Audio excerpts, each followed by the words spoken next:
नमस्कार, मैं हिमांशु कुमार। आप देख रहे हैं भारत लाइव। सियासत में लड़ाई गोली डंडे तलवार से नहीं बल्कि रणनीतियों के माध्यम से, तर्कों तथ्यों से लड़ी जाती है और बिहार की सियासत में कुछ ऐसा ही देखने को मिल रहा है। और इन सारी चीजों में नीतीश कुमार महारथी हैं और इसलिए वो पिछले कई सालों से लगातार सत्ता पर काबिज हैं। बता दें कि नीतीश कुमार की मुख्य लड़ाई आरजेडी से नहीं बल्कि बीजेपी से है, क्योंकि उनको पता है कि आरजेडी का जो वोट बैंक है वो फिक्स है। अगर नीतीश कुमार का कद छोटा हुआ है तो बीजेपी उसके लिए जिम्मेदार है, क्योंकि बीजेपी की सीटें बड़ी हैं। आरजेडी की जो वोट बैंक था या सीट था वो वहां पर सीमित है। अब बताते हैं कि नीतीश कुमार जो अपने रणनीतियों की वजह से जाने जाते हैं, अब एक बार फिर से ऐसा कुछ किया है जिससे पूरे बिहार में सियासी भूचाल पैदा हो गया है। क्या कुछ हुआ है बिहार की सियासत में और किन रणनीतियों की वजह से जो है बीजेपी को बैकफुट पे ला दिया है, इसको लेकर हम आज भोरे भोर के इस खास कार्यक्रम में चर्चा करेंगे। बाबा, नीतीश कुमार के बारे में कहा जाता है कि अपनी रणनीतियों की वजह से जाने जाते हैं, भले वो छोटे भाई की भूमिका में हो। बीजेपी ने आंख दिखाना शुरू भी किया था, लेकिन कैसे तमाम रणनीतियों तिकड़म को लगा करके वो स्थिति में आ गए हैं और फिर से एक बड़ा खेला कर दिया है। बंगाल में भी चल रहा है खेला हो गए, लेकिन बिहार में बंगाल से पहले जो है खेला हो रहा है। तो नीतीश कुमार ने कौन सा ऐसा खेला किया है कि बीजेपी के लिए अब धर्म संकट बन गया है? इस शहर में फूस के हैं सबके मकान, इस शहर में फूस के हैं सबके मकान।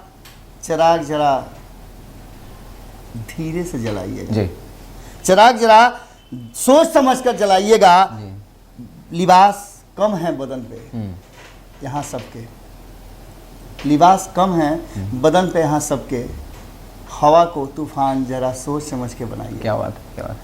देखिए, बिहार की राजनीति और बिहार के लोकतंत्र की सब पूजा करते हैं और यूं ही नहीं होता है। लोकतंत्र की जननी से लेकर चाणक्य तक, जब राजनीति का ककहरा याद किया जाता है तो सीधे चाणक्य की बात की जाती है। और उस राज्य में राजनीति नहीं हो, राजनीति की खेती नहीं हो, राजनीति की उपज अच्छी नहीं हो, खपत अच्छी नहीं हो, तो फिर कैसे आप कहेंगे कि लोकतंत्र की जननी और राजनीति का अखाड़ा रहा? जी, यहाँ एक से एक पहलवान धुरंधर पैदा हुए हैं, उसी में से एक धुरंधर नीतीश कुमार जी भी हैं। नीतीश कुमार जी का अक्सर हम कहते हैं कि नीतीश कुमार जी चाहते हैं कि रिंग में पहलवान दूसरे साइड का जितना भी बदल जाए, लेकिन वो एक जगह पहलवानी के लिए अपने आप को हमेशा तैयार रखते हैं। और इसलिए तैयार रखते हैं कि उन्हें पता है कि जीतना उन्हीं को है। ये पिछले 15 सालों से चल रहा है। जब जब नीतीश कुमार थोड़े कमज़ोर हुए, फिर से देसी घी और वर्जिश दोनों करके अपनी ताकत को संचित कर लिया। समझने वाले चीज़ों को समझ रहे होंगे। हिमांशु, आपके साथ खबर के दौरान मैंने भोरे भोर में ही बताया था कि जैसे ही ये चुनाव के बाद परिणाम आए और परिणाम के बाद शिफ्ट होना शुरू हो गया, पावर शिफ्ट। नीतीश कुमार को ये लगा कि वो कमज़ोर होने जा रहे हैं। जो बड़े भाई की भूमिका में रहे थे वो छोटे भाई की भूमिका में आने जा रहे हैं। और ऐसी स्थिति में कहीं ना कहीं एक बात नीतीश कुमार को ये धर कर गई, और जब बात कोई आपके मन में बैठ जाती है तो उसे निकालने में बड़ा समय लगता है। या तो उसके लिए आप पूरी तैयारी करके अपने आप को आहूत कर देते हैं, या फिर अपने आप को उस लड़ाई के लिए तैयार कर लेते हैं। नीतीश कुमार ऐसे शख्स हैं जो हर लड़ाई के लिए अपने आप को तैयार कर लेते हैं। उन्होंने एक बार फिर से तैयार कर लिया, और उनकी तैयारी में जो भारतीय जनता पार्टी और आरजेडी का एक तरह से हिडन एजेंडा कह लीजिए, ये एजेंडा तो बीजेपी का था कि वो मुख्य लड़ाई से नीतीश कुमार को हटा करके, और सीधे तौर पे वो चाह क्या रही थी कि इस लड़ाई को अपने और आरजेडी के बीच में कर लें। और नीतीश को ये बात समझ में आ गई। नीतीश कुमार ने इस लड़ाई को शिफ्ट नहीं होने दिया, अपनी ताकत संचय करने और अलग अलग एक्ट करने। आप सोचिए ना कि बंगाल चुनाव इतना ज़्यादा चर्चा में था कि बंगाल चुनाव के बाद नीतीश कुमार के साथ ये होगा, वो होगा, ऐसे होगा, वैसे होगा, बंगाल चुनाव किस तरह से बिहार को प्रभावित करेगा। आपने कभी नीतीश कुमार के मुंह से सुना बंगाल चुनाव के बारे में? बिल्कुल नहीं। नीतीश कुमार की पार्टी के लोग भले बंगाल के बारे में जितनी भी बातें कर रहे हो, लेकिन नीतीश कुमार ने एक बार भी बंगाल का नाम नहीं लिया। एक साधे सब सदे, सब साधे सब जाए। नीतीश कुमार का सोचना यह है कि जो मेरे हाथ में है, कौवा कान ले गया वो नहीं देखेंगे, हम पहले अपना कान देखेंगे, कौवा की तरफ नहीं दौड़ेंगे। बिहार उनके हाथ में बड़ा मुश्किल आया है, और इसको संभाल के रखना तब तक जब तक कि वो अपनी शक्ति को पूरी तरह से प्रदर्शित नहीं कर लेते हैं, अपने जितने भी दुश्मन हैं, हिडन हो या फिर फ्रंट पे दुश्मन हो, पे दबाव न बना दे कि हम ही हैं भैया पावर। बिल्कुल। इस स्थिति को पैदा करने के लिए नीतीश कुमार ने रणनीति अपनाना शुरू कर दिया, जिसके कई हिस्से हैं। पावर को भले ही ये सोच रहा हो कोई कि नीतीश कुमार शिफ्ट कर रहे हैं, लेकिन वो शिफ्ट नहीं कर रहे थे, वो अपने आप को संचित कर रहे थे। आप खाना खाते हैं तो खाना खाने के लिए आजकल पचाना पड़ता है जी। पहले पच जाया करता था, इसलिए कि लोगों के पास काम था जी। अब तो बेरोजगारी है तो खाना नहीं पचता है, तो उसके लिए लोग क्या करते हैं, टहलते हैं, दौड़ते हैं, घूमते हैं, साइकिल चलाते हैं। हमारे संपादक महोदय भी आजकल साइकिल चलाते हैं, रात में निकलते हैं, रात में साइकिल चलाने निकलते हैं, खबर भी करते हैं, बहुत कुछ करते हैं। तो ये तरीका है कि आप अपने अंदर अपने आप को कैसे फिट रखते हैं। नीतीश कुमार फिट रखने में माहिर है जी। हम नीतीश कुमार का प्रशस्ति गान नहीं कर रहे हैं, लेकिन नीतीश कुमार जो हैं वो तो भैया आपको बताना पड़ेगा, क्योंकि जब आप परीक्षा में क्वेश्चन आपके पास नहीं होगा तो जब आप कोची का दीजिएगा जी। तो नीतीश कुमार वो क्वेश्चन है जो हर 5 साल पर आता है।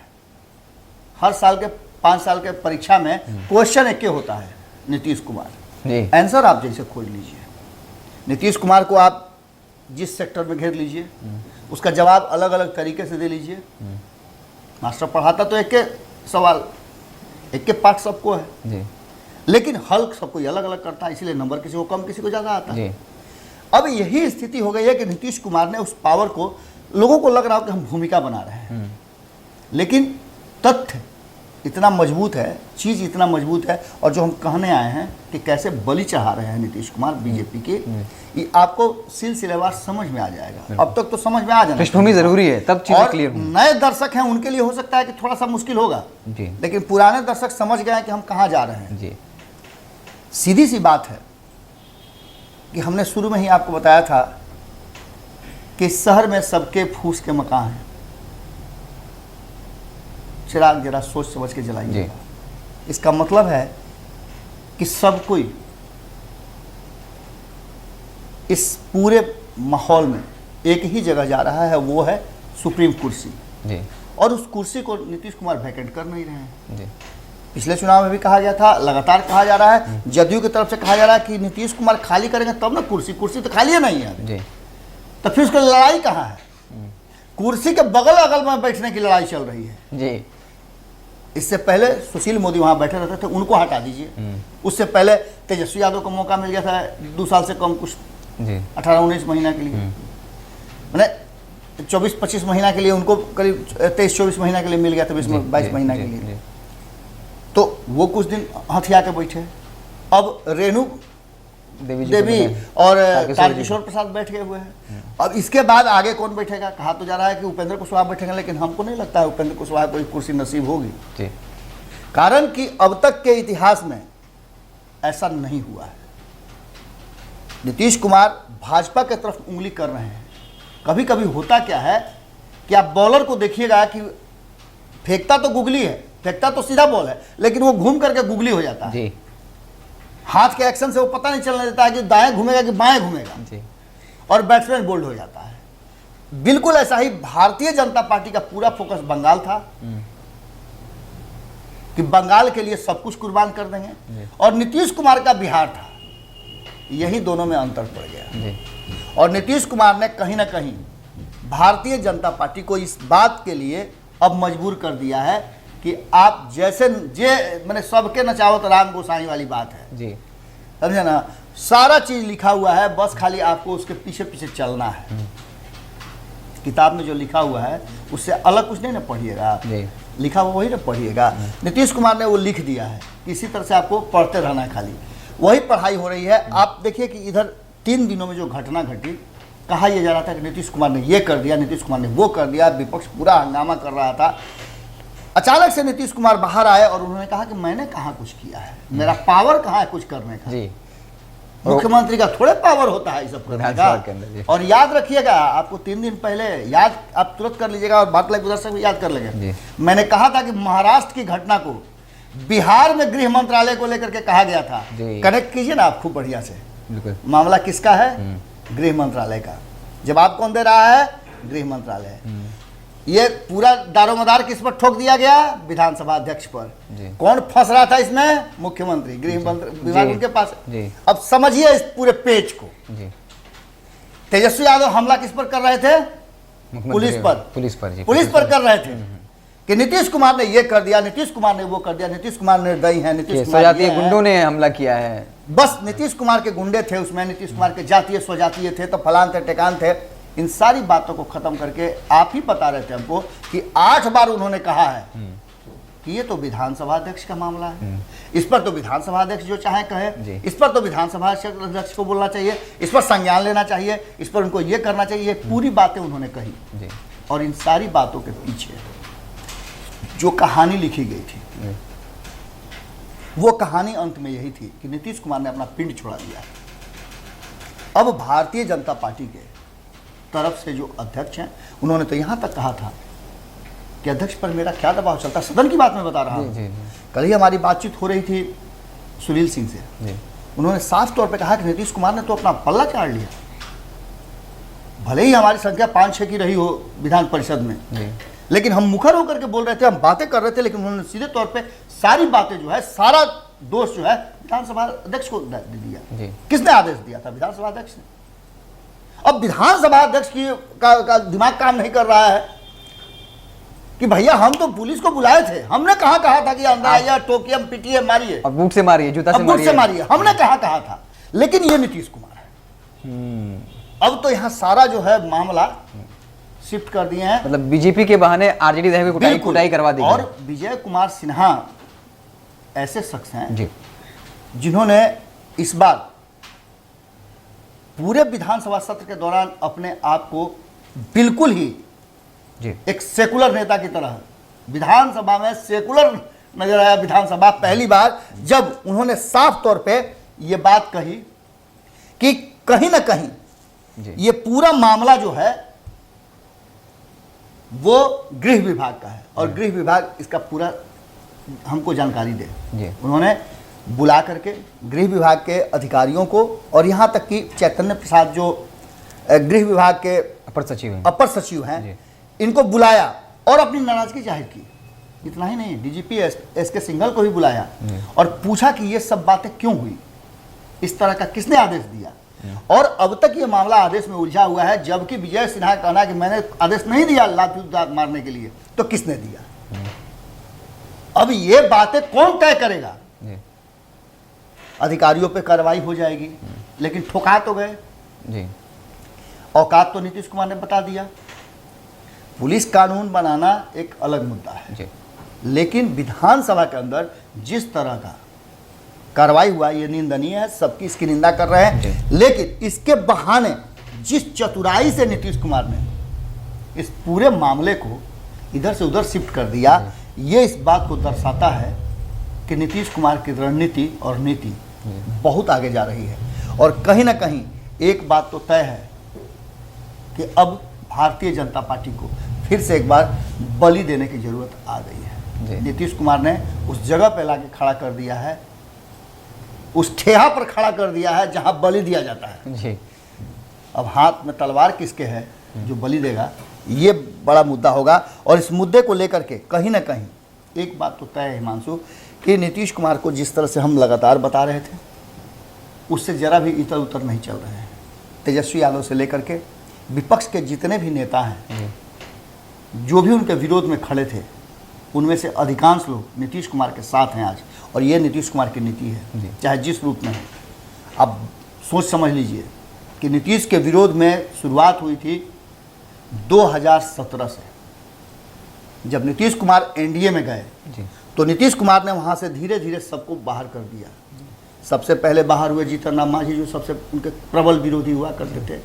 सेकंड नंबर आया मुकेश सहनी का, बाहर हो गए। थर्ड नंबर आया उपेंद्र कुशवाहा का, बाहर हो गए। फोर्थ नंबर विधानसभा चुनाव आते आते चिराग पासवान बाहर हो गए। और आपको पता है कि ये सारे लोग, चिराग को छोड़ करके ये सारे लोग कहीं ना कहीं तेजस्वी यादव के समर्थन में खड़े थे। एक तरफ जहां उन्होंने तेजस्वी को अकेला कर दिया और दूसरी तरफ एनडीए को उन्होंने असहाय कर दिया कि वो एक तीर से कई शिकार उन्होंने किए कि भारतीय जनता पार्टी उनके ही कंधे पर सत्ता का सुख भोग सके। जी। आपने देखा कि 2020 का चुनाव आते आते फिर से एक बार उन्होंने एक रणनीति चली और उस रणनीति के तहत दौड़े दौड़े भागे भागे गुड़ और चींटी की तरह, जिस तरह से गुड़ के पास चींटी दौड़ करके आती है, आना पड़ा जीतन राम मांझी को, मुकेश सहनी को भाग के जाना पड़ा, उपेंद्र कुशवाहा को न इधर का रखा न उधर का रखा, पहले मजबूर किया फिर अपने में शामिल किया। ये नीतीश कुमार की नीति है। और आगे भी हमने पहले भी कह दिया कि उनका काउंटडाउन शुरू हो चुका है। जो विद्रोह हो रहा है वो क्या है आप समझ लीजिए। अब नीतीश कुमार अगर बंगाल चुनाव में प्रदर्शन बेहतर नहीं होता भारतीय जनता पार्टी का, तो आप देख लीजिए कि जिस तरह से दरवाजे पर संतरी खड़ा होकर के और 24 घंटे की ड्यूटी करता है, शिफ्ट खाली बदलता है, उस तरह से देखिए कि भारतीय जनता पार्टी नीतीश कुमार के दरवाजे पर खड़ा होकर के, और चौकीदारी नहीं किया तो जो कहिएगा सो, चौकीदार जो लिखे थे साबित हो जाएगा। नीतीश कुमार ने वास्तव में चौकीदार बना दिया है, और वैसा चौकीदार जिसके पास कोई पावर नहीं है, डंडा तक नहीं है, सिर्फ जागते रहो वो घोषणा कर सकता है, उसके अलावा उसके पास कोई शक्ति नहीं है, वो किसी को रोक भी नहीं सकता, बोल भी नहीं सकता है। सारा पावर सेक्टर नीतीश कुमार के पास है। चैतन्य प्रसाद नीतीश कुमार के बहुत करीबी में से है, उतना ही बात कहेंगे। आपको याद होगा कि बहुत प्रेशर के बाद रामसूरत राय के गिरफ्तार तो होना था सर, बलि आपने लिया था, आपने नीतीश कुमार के सबसे करीबी मेवालाल का बलि लिया था जी। आपने कोई भी कितने भी लोगों को, कल संपादक नमन मिश्रा जी बोल रहे थे तो मैं सुन रहा था, उन्होंने पंचनामा के दौरान कहा है कि मुख्य समर्थन सभी का है, मुखर होकर के क्यों नहीं बोल रहे हैं कोई जी। इस पुलिस कानून पर बीजेपी क्यों चुप है, जीतन राम मांझी क्यों चुप है? हालांकि जीतन राम मांझी ने तो कहा भी है कि ये कानून थोड़ा सा ज्यादा लग रहा है मुझे जी। वहीं अगर बात करें मुकेश सहनी की, तो मुकेश सहनी चुप क्यों है, समर्थन क्यों नहीं कर रहे हैं? चुप्पी का मतलब समर्थन नहीं होता है, पहले हुआ करता था, मौन स्वीकृति होती थी, लेकिन पहले ये हुआ करता था, अब नहीं होता है। आधुनिक राजनीति में सब कुछ बदल गया है, आप डर से नहीं बोलते हैं। तुलसीदास जी ने रामायण में लिखा है कि आप उतने ही दोषी हैं जितना दोषी आपका दुश्मन है। अगर राजा के डर से आप सच्चाई को नहीं बोलते हैं, उसकी कमियों को उजागर नहीं करते हैं, तो सबसे बड़े दुश्मन उसके आप हैं, और राज का जाने में आपका सबसे बड़ा योगदान होगा, क्योंकि आपका काम है कि आपको सही बताना चाहिए। सचिव, वैद्य और गुरु, ये तीन लोगों के वैद्य के लिए कहा गया है, सचिव, वैद्य, गुरु, ये तीनों के लिए कहा गया है कि तीनों अगर सच्चाई नहीं बोले, अगर मरीज के डर से कि मरीज हमको उल्टा पुल्टा बोल देगा तो डॉक्टर अगर सही उसको डायग्नोस्टिक करके नहीं बताए, अगर गुरु इस डर से अपने छात्र को नहीं पढ़ाए कि गुस्सा हो जाएगा, हमको उल्टा पुल्टा बोल देगा तो सही शिक्षा न दे, और सचिव अगर सही बात अपने राजा को नहीं बताए, ये तीनों दोषी हैं, सबसे बड़े दोषी हैं। यही हुआ है, और नीतीश कुमार को ये कुशन मिल गया। बीजेपी उधर व्यस्त थी, नीतीश कुमार को इधर मौका मिल गया।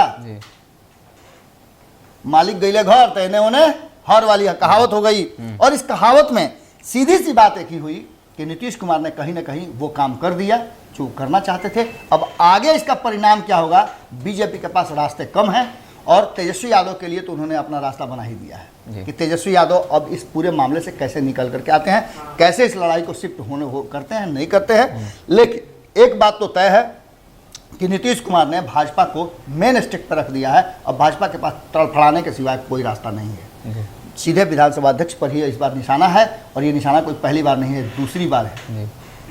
नीतीश कुमार पावर सेक्टर अपने पास रखे हुए हैं। तो आज का बुलेटिन कार्यक्रम था, जहां आपको पता होगा नीतीश कुमार ने बड़ी चालाकी से बीजेपी को जिम्मेवार ठहरा दिया, ये कह के कि जो पूरा विधानसभा का क्षेत्राधिकार है वो जो है विधानसभा अध्यक्ष के पास होता है। लेकिन विधानसभा अध्यक्ष भी सॉफ्ट हैं, वो बाकायदा स्पष्ट रूप से मार्शल को कहा कि आप जो है विधायकों को बाहर करिए, लेकिन ये नहीं कहा होगा कि आप उनको जूतों से और बूटों से धक्का मुक्की करिए, उनके साथ मारपीट करिए। जो औरत विधायिका थी उनकी जो है साड़ी खींच लीजिए, और इस तरीके की बातें नहीं कहीं। जांच का आदेश दिया जा चुका है, जांच का आदेश दिया चुका है, और विधानसभा अध्यक्ष पर एक्शन ले चुके हैं, क्योंकि नीतीश कुमार कहीं ना कहीं बड़ी चालाकी से बीजेपी पर ही ठिकरा फोड़ रहे थे, और बाकायदा अब विधानसभा अध्यक्ष ने कहा है कि जो भी दोषी पुलिस अधिकारी हैं उन पर जो है कार्रवाई होगी। तो आप देखते रहें भारत लाइव, आपको पल पल की खबरों से लगातार अपडेट करते रहेंगे। साथ ही साथ आपको जो यूपीआई नंबर दिख रहा है उस पर यथासंभव कंट्रीब्यूट करें, ताकि हम इसी तरीके से आपके लिए डीप रिसर्च करके, एनालिसिस करके, साथ ही साथ सच्ची और निर्भीक पत्रकारिता करते रहें। बहुत बहुत धन्यवाद। अगर ये वीडियो पसंद आई और वह बिहार के राजनीति और बिहारियत से सरोकार रखेनी तो सब्सक्राइब बटन दबा के चैनल के सब्सक्राइब कर लें ओजे एगो घंटी बा, ओकरा बटन दबा देला से कुल सटीक और मारक खबर रुआ मुफ्त में मिल जाई। अगर रुआ पत्रकारिता के हमनी के नया प्रयोग में सहयोग कर चाहतानी तो ज्वाइन बटन दबा दी। पेटीएम नंबर नोट कर ली 9386816700। धन्यवाद।